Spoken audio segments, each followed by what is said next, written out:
Alors, bonjour tout le monde pour cette première rencontre et bien sûr, comme je disais hors enregistrement, bonjour aux personnes qui vont suivre en différé, bien évidemment. Donc, juste pour articuler un petit peu le principe de cette formation. C'est une formation en Hatha Yoga, c'est une formation d'une certaine manière en yoga traditionnel. C'est pas une formation dans une tendance particulière, bien que hein, tout peut être une tendance de toute façon. Mais disons qu'on va essayer d'aller dans cette formation le plus possible, chercher à trouver, comprendre, élargir ce que veut dire yoga. Et en même temps être en possibilité d'intégration du yoga. Peut-être à la base, le yoga traditionnel est très libre, très très libre. Et bien évidemment, ça demande toujours un apprentissage, puisqu'à la base, yoga veut dire retrouver tout ce qui va connecter le corps et l'esprit, le corps et le mental et l'esprit. Donc, cet apprentissage a une certaine forme, comment on pourrait dire, de discipline, sauf que discipline, telle qu'on l'a appris, nous, ça ne veut pas dire être forcé à faire quelque chose, ça veut dire être porté à développer un intérêt envers soi-même. Donc, la manière dont vous devez travailler avec le yoga, c'est un éveil, c'est une expansion de soi. Donc cette façon dont vous avez travaillé avec le yoga devrait vous permettre de vous sentir de plus en plus à l'aise avec ce que vous faites. Le yoga devrait nous amener une certaine forme de légèreté, dans le sens où lorsque je fais, je me sens mieux. Lorsque je fais, je deviens, je suis. Donc il y a une certaine légèreté qui s'installe. Donc à chaque fois qu'on va se voir, la journée va toujours être la même. La première partie de la journée, ça sera toujours tout ce qui sera au niveau postural, ou pranayama, ou méditation. Le reste de la journée, ça sera de la théorie. Et ensuite, il faudra que vous puissiez, bien sûr, répéter tout ça. Et à chaque fois qu'on fera une pratique sur un sujet particulier, au moment où on aura fini ce sujet, on verra un petit peu c'est quoi votre compréhension. Donc, c'est quoi votre ressenti? Où est-ce que vous avez trouvé une difficulté? Comment vous avez vécu cette difficulté? Et vous comprenez, c'est très important parce que quand on exprime pour soi ce par quoi on est passé au niveau d'une expérience, on a une meilleure intégration sur comment la résoudre. Votre vie est une posture. Se tenir debout est une posture. En yoga, c'est appelé Tadasana ou Samastiti. Donc, quand vous intégrez le yoga, vous devez intégrer le geste journalier. Vous devrez prendre conscience comment vous vous tenez debout. Quelle est votre fatigue après avoir marché? Est-ce que vous marchez penché vers l'avant? Est-ce que vous marchez avec un certain aplomb, un certain équilibre? Ou quand vous êtes debout ou assis ou assise, n'importe où.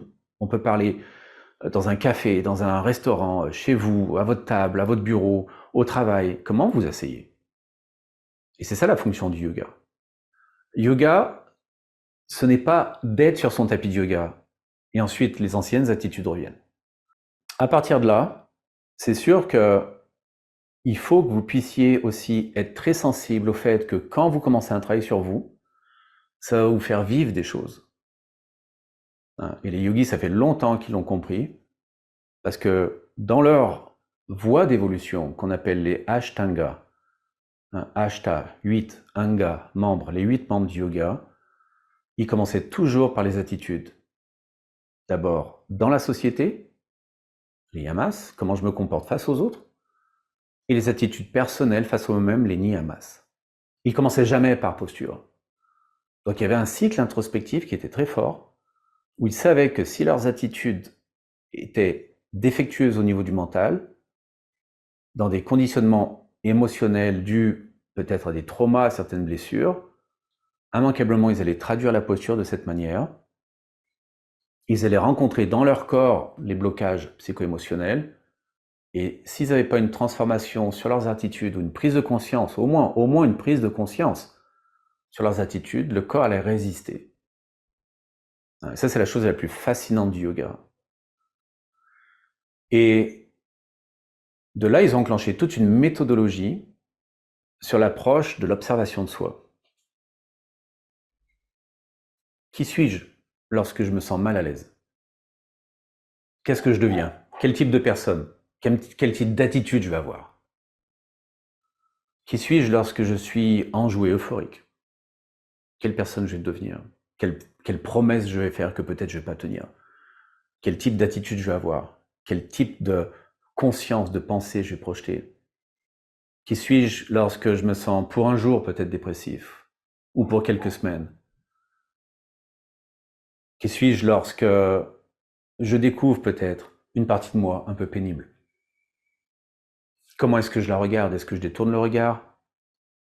Est-ce qu'au contraire, je me juge, je me culpabilise?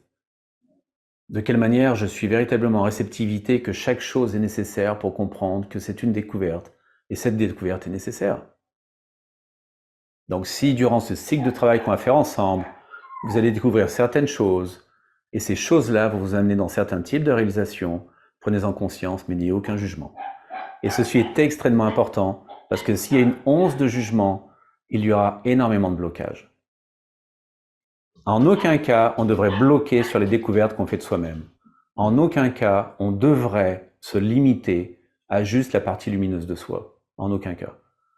Parce que si tel est le cas, de juste comprendre et juste voir sa partie lumineuse, c'est-à-dire qu'on n'est pas en train de regarder sa partie lumineuse. On est en train de regarder sa partie peut-être positive, tout au mieux peut-être bien éduquée, celle qui d'une certaine manière nous satisfait. Mais la partie lumineuse de soi, c'est un ensemble. Et dans cet ensemble, c'est important de comprendre que même la partie sombre de soi est nécessaire. Et elle est nécessaire pourquoi? Parce que ce qui est sombre fait ressortir la lumière. Et on ne peut pas voir la lumière si on ne voit pas le côté sombre de sa personne. C'est impossible. Donc si on veut juste voir le côté sombre, il n'y a aucun équilibre. Parce que c'est le côté peut-être dépressif, violent, anxieux. Et si on voit juste le côté lumineux, c'est le côté peut-être idéalisé, l'idéalisation, la chose qui n'arrive pas à maturer peut-être, à arriver à un moment dans sa vie où adulte, on est capable de voir que l'équilibre des choses est fait d'un déséquilibre et que ce déséquilibre est parfaitement équilibré. Donc le yoga, par définition, en premier, c'est le yoga des polarités. En Hatha Yoga, on est dans le yoga des polarités. On est dans le yoga des dualités. Sans aucun combat, sans aucune résistance. Et la non-dualité en yoga est atteinte par l'acceptation de toute forme de dualité, et non pas par leur disparition. Lorsque le yogi trouve une certaine forme de stabilité ou de paix en lui ou en elle, c'est parce qu'il ou elle a compris que rien ne peut être parfait, mais lorsque tout est véritablement conscient, tout devient compréhension. Et on a beaucoup moins de mal à pouvoir évoluer parce qu'on a beaucoup plus de facilité à s'accueillir et à pouvoir s'intégrer. Et ça, c'est le début de ce qu'on appelle le Hatha Yoga. Ha veut dire le soleil, Ta veut dire la lune, Hatha, la fusion du soleil et de la lune. De ce qui est chaud avec ce qui est froid, de ce qui appartient au jour et de ce qui appartient à la nuit, de ce qui crée la vie, mais de ce qui crée aussi les marées, tous les changements intérieurs, de ce qui représente le conscient, le soleil, l'inconscient, la lune. Et Hatha va être uni. Yoga vient de la racine yug, unir les choses, les placer ensemble, les atteler ensemble. Soleil et lune sont unis ensemble. Le soleil, c'est le côté masculin, côté droit de notre corps. La lune, c'est le côté féminin, côté gauche de notre corps. On va assembler le côté droit de notre corps avec le côté gauche du corps. On va les unir. On va enlever toute forme de dualité entre notre père et notre mère, ou entre le côté masculin intérieur et le côté féminin intérieur de notre être. Et ceci va être représenté par un mudra, Anjali Mudra, ce qu'on appelle la position prière, qui est en aucun cas un acte religieux, dans le sens du yoga, mais véritablement un mudra, un geste au niveau des mains, qui signifie ce qui est à droite, ce qui est à gauche, je les place ensemble. En les plaçant ensemble, je retrouve le centre de mon être. Je ne suis plus juste trop à droite ou trop à gauche, mais parfaitement au centre. Mais pour arriver à cet équilibre, il faut que j'enlève toute forme de dualité en moi, en acceptant les dualités. Mais ensuite en guérissant des dualités qui sont beaucoup trop fortes et qui me déséquilibrent en me portant trop souvent juste vers la droite, extraverti, ou juste vers la gauche, introverti. Juste vers la droite, colérique, contrôlant, ou juste vers la gauche, passif, absent. Et les yogis Imaginez, il y a 3000, 4000, 5000 ans,